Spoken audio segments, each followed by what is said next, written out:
ओम परमात्मा नमः। ओम मगानी वाले। तो मित्रों आज जो है मैं आपको इसलिए बोल रहा था कि मुझे जो है महाराज जी के जो गुरु जी हैं श्री श्री 1008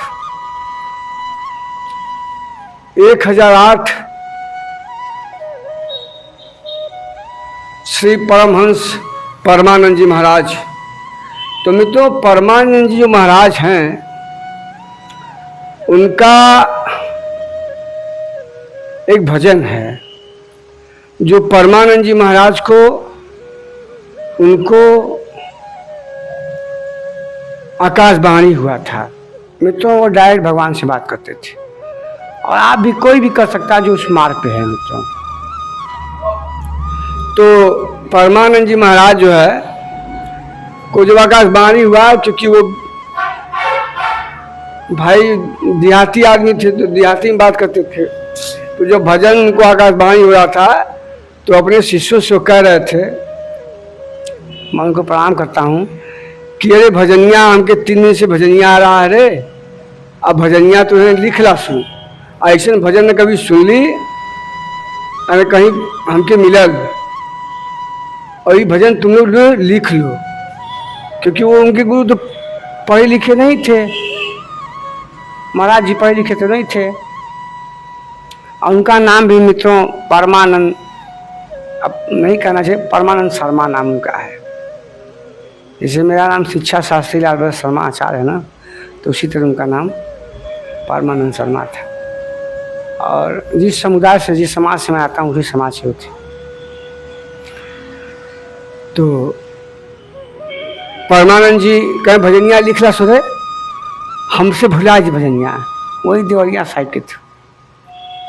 उनके वहाँ वीडियो में तो बनाया हूँ 2 का वीडियो।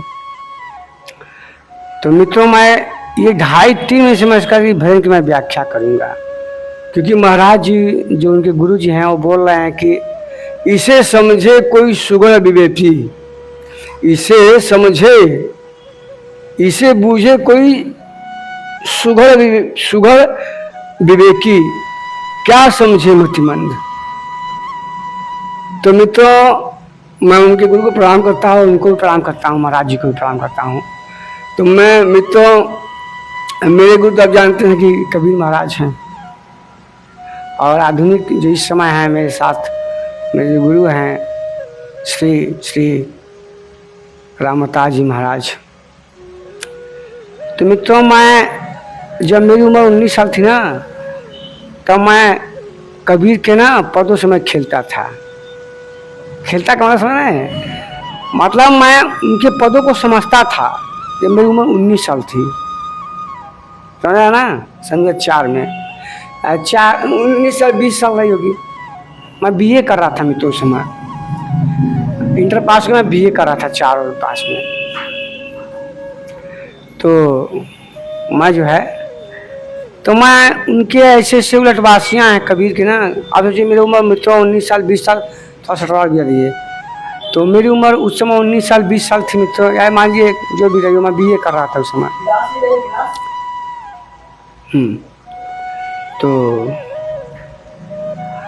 तो मैं उनके उलटवासियों का व्याख्या मित्रों में करता था। अब मैं आपसे कहा हूँ कि मैं थोड़ा हिंदी में जानता हूँ,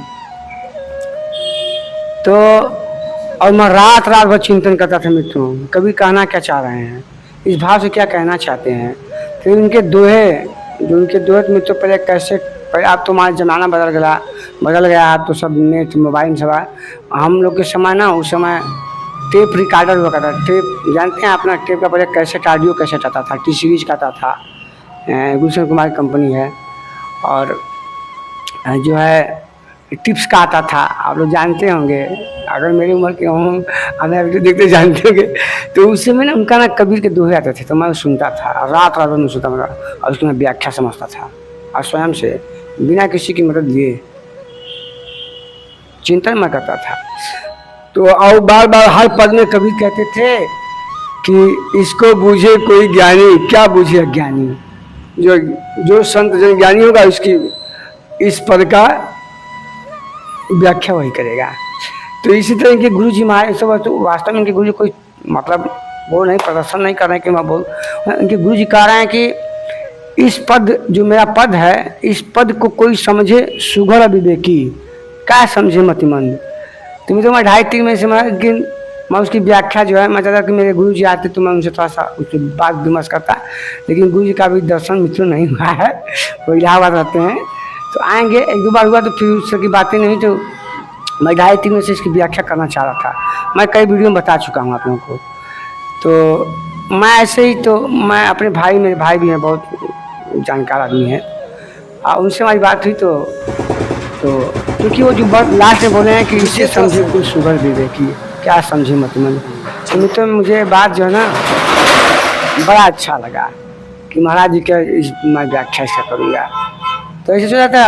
और मैं बता दूँ मित्रों इसकी व्याख्या, अगर ये महाराज मैं बता रहा हूँ मित्रों, अगर दिल से किसी को गुरु मानेंगे, दिल से प्रेम है तो आपको रास्ता उसको मिल जाएगा। और महाराज जी ने मुझे रास्ता दे दिया। अगर कोई मुझसे इसमें व्याख्या में गलती होगी तो मुझे क्षमा करिएगा मित्रों। और महाराज जी ने मुझे जो है वो मार्गदर्शन दे दिया, आगामी महाराज जी आज, तो मैं आज उसकी व्याख्या कर दे रहा हूँ मित्रों। और मैं तो मित्रों भाई ज़्यादा व्याख्या नहीं करूँगा क्योंकि 5-6 लाइन का ही व्याख्या, क्योंकि ये भजन बहुत बड़ा है। ये भजन 12 मिनट का है और इसमें करेंगे 30-35-40 लाइन होगा, परंतु मैं ये 6-7 लाइन का व्याख्या मैं मित्रों करूँगा और ध्यान से सुनिएगा। लावनी सुन 12 मासी, मतलब इसमें महाराज जी के जो गुरु जी हैं परमानंद जी महाराज, वो बताते हैं कि लावनी सुन 12 मासी, मतलब ये भजन जो है ये 12 महीनों का मित्रों है। मैं सिर्फ 1 महीने की व्याख्या करूँगा, बस 1 महीने, आज 1 महीने करूँगा। मतलब जो जिसे हम लोग क्या है, जिस समाज से आते हैं, जैसे हिंदू कहिए चुकी कहिए, तो हम लोग चैत महीना, हम लोग जिसे जनवरी फरवरी से स्टार्ट होता है नया साल, तो हम लोग उसी से मतलब नहीं, हमको तो चैत से मतलब है, समझ रहे हैं ना। चैत जो महीना होता है मित्रों, उससे हमारा जो नया साल चालू होता है। चैत का महीना वही होली वाला महीना होता है ना, तो उसी समय जब होलिका जलता है ना, तो उसी समय से हम लोग का नया साल चालू होता है मित्रों। तो चैत से प्रारंभ कर रहे हैं और मैं 1 महीने की व्याख्या करूँगा। 1 महीने के जो पद जो लाइनें हैं 6-7 लाइनें हैं मित्रों, तो उसी में व्याख्या करूँगा। और महाराज जी मुझे आशीर्वाद दीजिए कि मैं इसकी व्याख्या बहुत सुंदर कर दूँ। तो हम प्रारंभ करते हैं मित्रों। लावनी सुन 12 मासी, चैत चढ़त चित चोर को चेला चतुर सुजान, चित के मिले न चौधरी भई चित में गलतान। तो मित्रों महाराज जी हैं, लावनी का मित्र होता है ना लाना। लावनी का मतलब होता है लाना, मतलब अपने अंदर लाना। तो क्या लाना है, जो आप लाना चाहते हैं, लेकिन यहाँ भाव भजन का है कि भजन लाना है, परमात्मा मार्ग रास्ता के रास्ता पे जाना है और वहाँ उसको लाना है। ये मित्रों में लावनी का मतलब मित्रों एक और होता है। जैसे गांव में ना जब हम लोग खेती करते हैं तो धान की ना कटनी को लावनी बोलते हैं, चला धान ले लें जाए। तो लावनी का मतलब भी, आप धान को भी लाने का मतलब क्या है, काटने आप जा रहे हैं, धान को काटेंगे, लावनी का मतलब होता है मित्रों।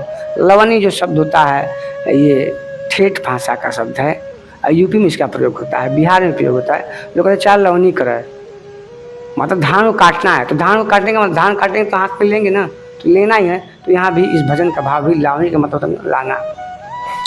तो चैत चढ़त चित छोड़ के, तो गुरु महाराज कहेंगे चैत चढ़त चित छोड़ के चेला चतुर सुजान, मतलब कि जो महाराज जो परमानंद जी महाराज कहना चाहते हैं कि जब चैत का महीना चढ़ता है, चैत क्योंकि उस महीने में सबकी फसल मित्रों, धान हो चाहे गेहूं हो, चैत तो जैसे होली का उसमें ना गेहूं सब कट जाता है, शायद का गेहूं कटता है। तो चैत चढ़त चित छोड़ के चेला चतुर सुजान।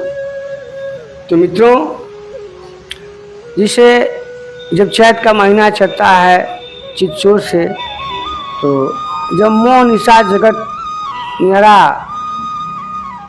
और रात्रि के समय जब सब अचेत अवस्था में सो जाते हैं, तो क्योंकि गर्मी का महीना होता है वो, इसमें न कोई चेत हो गया, कोई चेत हो गया और जिसमें चित्त को चुरा ले। तो मतलब कि इसमें कहने का मित्रों मतलब ये है ना कि जिसे जो चेला है, चतुर है, सियान है, जो भी हो, तो क्या करता है ना कि अगर वो चेत लिया, चैत का महीना चढ़ते ही सौजिया मध्यम कला, ए भैया ए सोनू, इस आवाज़ मध्यम कला डिस्टर्ब होता है। ईयरफोन लगा, हमारा ईयरफोन लगा हाउ ये हाउ ईयरफोन हमारा लगा, ईयरफोन लगा करो हुआ सामने हुआ सामने ओके लगा ला अपन, ठीक। तो चैत चढ़ा, तो चैत का महीना चढ़ते ही मित्रों चेत लेना चाहिए। और जो चेत लेता है ना, वास्तव में वही जो है जो इस संसार को ना नीरस समझने लगे। वो ये समझने लगे कि संसार में हमेशा रहना नहीं है, कभी न कभी इस संसार से जाना है। जैसे वृक्ष से जब फल गिर जाते हैं, जब पक जाते हैं तो क्या, तो गिर जाता है ना। कोई जरूरत हो ना कि आप 60 साल 80 साल के तभी आपका शरीर छोड़ेगा, आत्मा छोड़ेगी शरीर को। आप तो 20 साल में छोड़ सकते हैं, 10 साल में छोड़ सकते हैं। तो जब चेत लीजिए आप, जब आप चेत लेंगे तो कोई चेतता है उसमें। गर्मी का महीना होता है और ठंडी ठंडी हवा बहती है, लोग छत पे सोते हैं। तो जो चेत लिया स्वयं को, इस माया से ऊपर चला गया कि अब ये शरीर रहने वाला नहीं, शरीर का नाश तो संभव है और हमेशा रहना नहीं है। आज हमें हमेशा नहीं रहना है, जब हमेशा रहना है तो परमात्मा के पास, तो क्यों ना हम परमात्मा के लिए अपनी चेतना को मोड़ दें। तो कोई जग में चित्त को और चित्त चुरा ले, तो चढ़ चिचोर, तो उस चिचोर को, उस परम पिता परमेश्वर को चेला चतुर सुजान। तो इस जब वो जगा हुआ है, अगर वो जगा हुआ है, तो चेला अगर जगा हुआ है, चेला का मतलब शिष्य का मतलब 300 साल जीना, गुरु शिष्य परंपरा मतलब महात्मा परमात्मा की बात कर रहा हूँ। अगर रास्ते पे है और चेत लिया है, स्वयं को जान लिया है, जानना चाहता है, तो क्या नाम इनका जो वेद को व्याख्या किया है। तो इसमें जब विषयों के प्रति मतलब जो भी विषय हो, जो भी भोग हो, विलास हो, विषय जो भी हो, ठीक है भैया, विषय का मतलब मैं तुम्हें सब कुछ से कह रहा हूँ। भोग की भावना हो, कुछ पाने की भावना हो, कुछ करने के लिए कि मैं ये बना लूँ, मैं ये कर लूँ, जब इस सब से जो वो निर्मित हो जाए, जब सारे विषयों से उसका मन मतलब ये संसार उसको उदास करने लगे, उसका मन इससे उदास हो जाए और हमेशा परमात्मा में उसका, उस परम ईश्वर में उसकी चेतना लगी हुई है ना, तो समझिए वो चेत रहा है। ऐसा कहना चाहते हैं। बताइए, 2 अभी एक को लाइन नहीं हुआ, मतलब वो जागृत हो जाए, वो जागृत हो जाए स्वयं के लिए, अपने आप के लिए।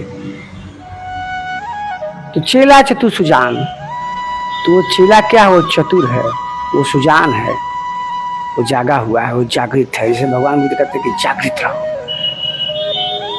स्वयं के उद्धार के लिए, परिभाषा नहीं दी, लेकिन आत्मकामात के लिए, परमार्थ के लिए।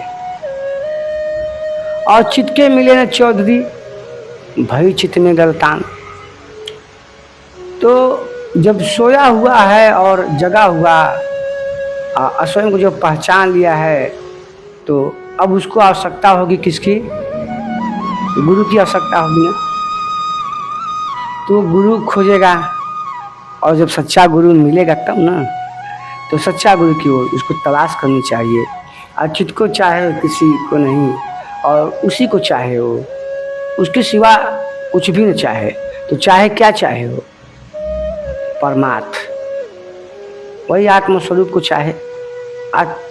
तभी तो है कि चेला चतुर, उसी चेला को चतुर सुजान है, वही चेला चतुर है, सुजान है, जो जान गया, जो जान रहा है, प्रयास कर रहा है। आज चित के मिले चौधरी, अब चित के मिले, जब उसके चित के चौधरी नहीं मिलेंगे, मतलब जब सच्चा गुरु नहीं मिलेगा, चित में भाई गलतान, और गलतान का मतलब वही ग्लानि हुई। और ग्लानि का मतलब मित्रों ये होता है कि जब जैसे है ना कि यदा यदा धर्मस्य ग्लानि भवति भारत, कृष्ण कहते जब हृदय जो है ग्लानि से भर जाए, जब वो परमात्मा पे चल रहे हैं और आपको सच्चा गुरु नहीं मिले तो ग्लानि से भर जाता है। तो भाई चित्त में मतलब जो हृदय में ग्लानि भर जाए और सच्चा गुरु नहीं मिले तो ये समस्या होती है। और वह चेला चतुर सुजान वास्तव में वो ज्ञानवान है, जो स्वयं को जानने के लिए उस मार्ग पे जा रहा है। वो चेत लिया है कि ये संसार बस नीरस है, इसमें कुछ भी रस नहीं है।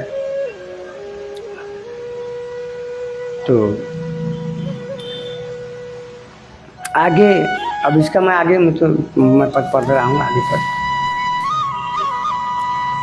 कि चतुर क्या करे चतुर ने, चतुर क्या करे चतुर ने हमारा चित्त चतुर किया। मतलब चतुर क्या करे चतुर ने, मतलब वो चतुर कैसा, वो चतुर ऐसा जो चतुर क्या करे चतुर ने। तो मैं बता दूं इसमें जो है ना, इस पद में जो है ना वो अनुप्रास अलंकार है। और अनुप्रास अलंकार के मित्रों 5 होते हैं, मतलब अनुप्रास अलंकार के 5 बच्चे होते हैं। कौन? छेका अनुप्रास, वृत्ति अनुप्रास अलंकार, छेका अनुप्रास अलंकार, और एक अनुप्रास अलंकार, और एक वृत्त्यानुप्रास। तो मित्रों ये वृत्त्यानुप्रास अलंकार है, क्योंकि बार बार इसमें च का उच्चारण हो रहा है तो ये अनुप्रास अलंकार ही, परंतु अनुप्रास अलंकार में वृत्त्यानुप्रास, क्योंकि बार बार यहाँ च की आवृत्ति बार बार बढ़ रही मित्रों। तो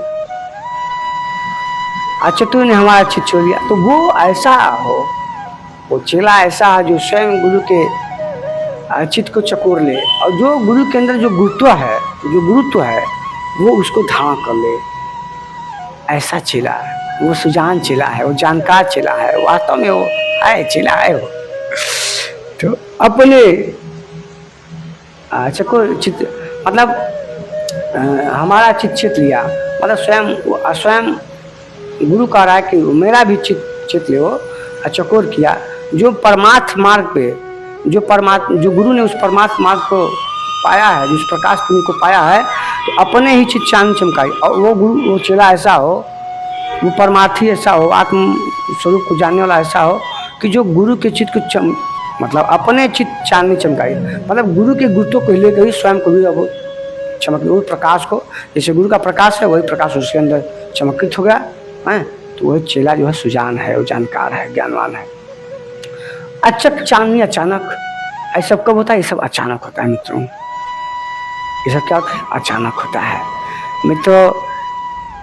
मेरे साथ भी उस परमात्मा ने सन 2012 में ऐसा हुआ था।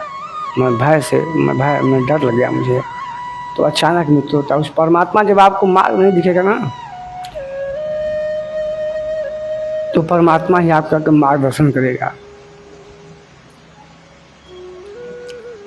वो बोल रहे हैं ना उनके गुरुजी की कोई सुगर विवेकी समझ सकता है। मैं ध्यान तो करता था कि मैं समझ नहीं पाया, मैं भय व्याकुल हो गया, मैं डरने लगा। तो चक चांदनी अचानक, वो अचानक होता है मित्रों। वो प्रकाश होता है ना, और वो सच्चा गुरु होता तब सही बात समझ में आती है। तो चंद चढ़ा चंदा की चमक चित पर चाहिए, और चंद्र चढ़ा, और वो जो चंद्रमा है, जो प्रकाश रूपी चंद्रा है, तो क्या है? चंदा की जैसे जैसे परमात्मा चमक है तो चित पर छाई, और चित पे ही मित्रों छा जाता है वो जो गुरु का गुरुत्व है, जो प्रकाश है, जो उस परमात्मा का, तो क्या वो चित पे छा जाता है। और मित्रों जब एक बार छा जाता चित पे, तो हमेशा लगा रहता है। मित्रों मैं बहुत बार ध्यान किया, साधना किया, जो किया मैं करता हूँ, लेकिन वो ऐसा नहीं दिखता है जो हमें दिखा था एक बार।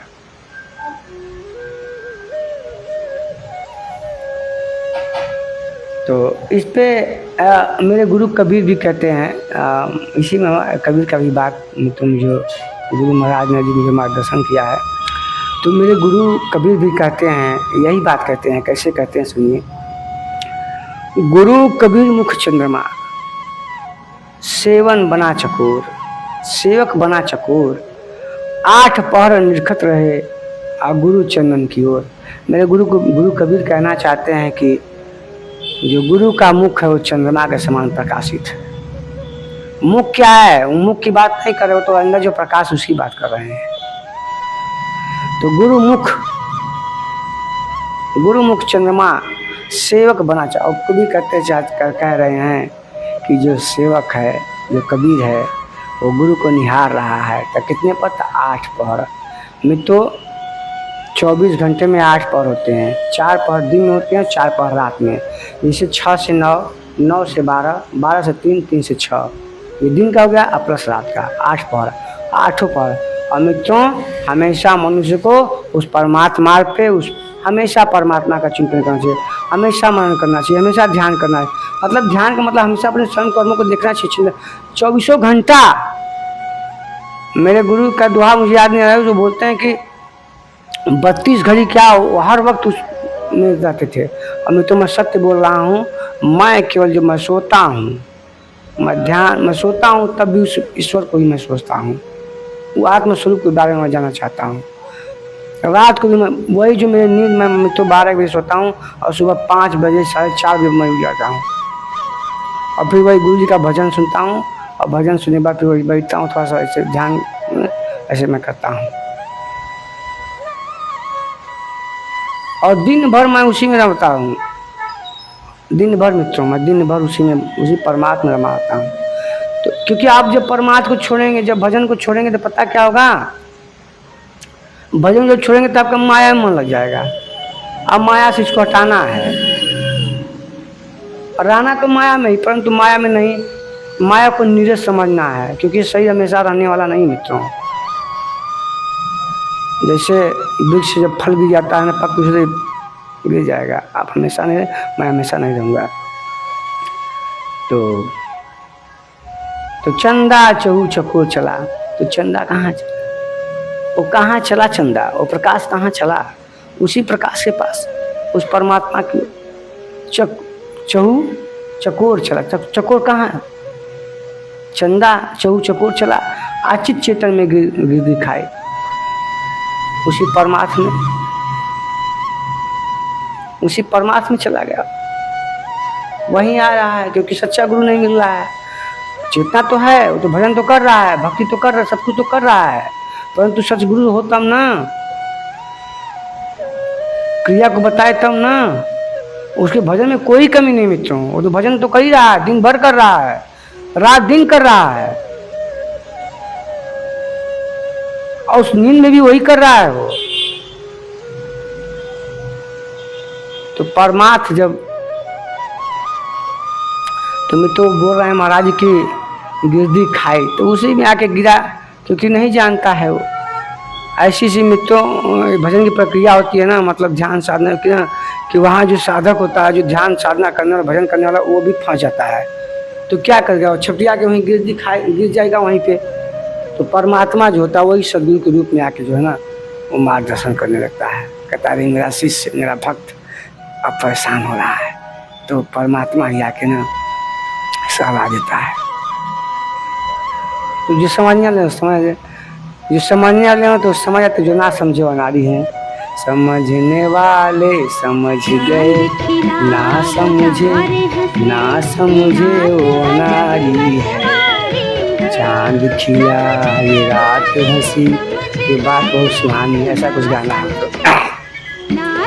तो चंदा चहु चकोर चला, चित चेतन में भी दिखाई। तो ऐसी तुम और मार्ग है, रास्ता है ना, कि वहाँ साधक भी परेशान आता है। तो गुरु ही, परमात्मा गुरु ही, सदगुरु कर उधर के और धरती पर आया, चमक में खो गई काया। आज जब वो धरती पे आया, वो जब धरती पे आया, जब गिरा, तो देखा ये सब चांद जो है सब माया को देखा है, और चमक में खो गई काया, और चमक में क्या हो गई, तो काया खो गई। इसी प्राकृतिक माया को समझना कि यही सत्य है, आत्म माया के चक्कर में नहीं पड़ रहा है वो सच्चे गुरु के पास नहीं जा रहा है, वो ऐसी प्रकृति की माया को ही सत्य समझ रहा है।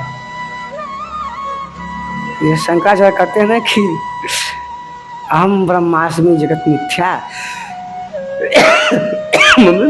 जगत मिथ्या तो नहीं है भी नहीं भी है। मैं अब इसके बारे में बता चुका हूँ कि ये संदेह अलंकार वाला माया है भी नहीं भी है, क्योंकि माया में ही सब कुछ तो है, माया में तो सही मिल रहा है, तो हम कैसे इसको मिथ्या कर सकते हैं, मिथ्या तो नहीं कर सकते हम, क्योंकि इसी में तो भगवान खोज रहे हो आप, इसी भगवान को प्राप्त कर रहे हो, इसी से हमको जान रहे हो, सही इसी प्रति से मिल रहा है। अगर सही न रहे तो फिर आत्मा का क्या मतलब। तो धरती पर चमक में खो गई काया, चला गया चित चोर चतुर जब चलने नहीं पाया।